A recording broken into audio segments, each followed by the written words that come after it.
大家好，我是谢雷，我是金子。今天我们去爬山，苏州的灵岩山出发。看看小区这个路，汽车要开出去也不容易。蒋月泉先生曾经唱过：“我是受苦受难为了家。”但是我觉得人来到这个世上，应该是来享受生活、拥抱世界的，肯定不是来受苦受难的。开过来半个小时，这个景区蛮好的，停车场都是免费停车。今天是工作日啊，好像出来玩的人很少。天气是真的凉快，这种天最适合爬山。灵岩山免票，直接上去。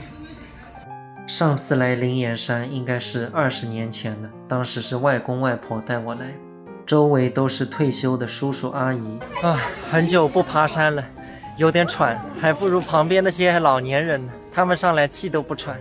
没想到出来玩还能遇到朋友。走吧，海边。走了。这个灵岩山有记载，到现在已经有2000多年了，是春秋时候吴王夫差在这里曾经造过一个管娃宫，就是宠幸西施，就在这个山上，所以这里很多景点都是春秋的时候留下来的。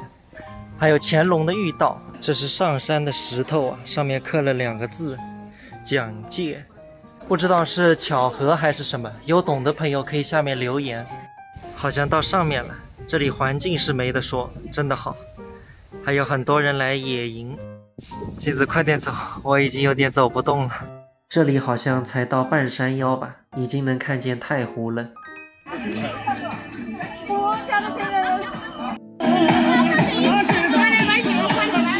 真的是大开眼界啊，朋友们！如果说广场舞在这样的地方跳，我是绝对支持的。老年人爬上山可以锻炼身体，再一个在山里跳也不会扰民。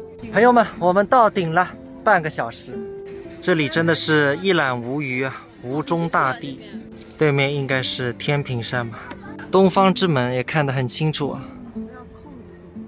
到了吃中饭的时候了，山上正好有个素斋面的地方。好像苏州的很多山都有，之前在穹窿山、天平山也都吃了素斋面，看样子生意还不错。哎，你看，2碗素面50块，大家觉得贵不贵？双菇冬笋，味道怎么样？但是这个浇头蛮好吃的。人若简单，快乐便会相随；心若失意，一切皆会美好。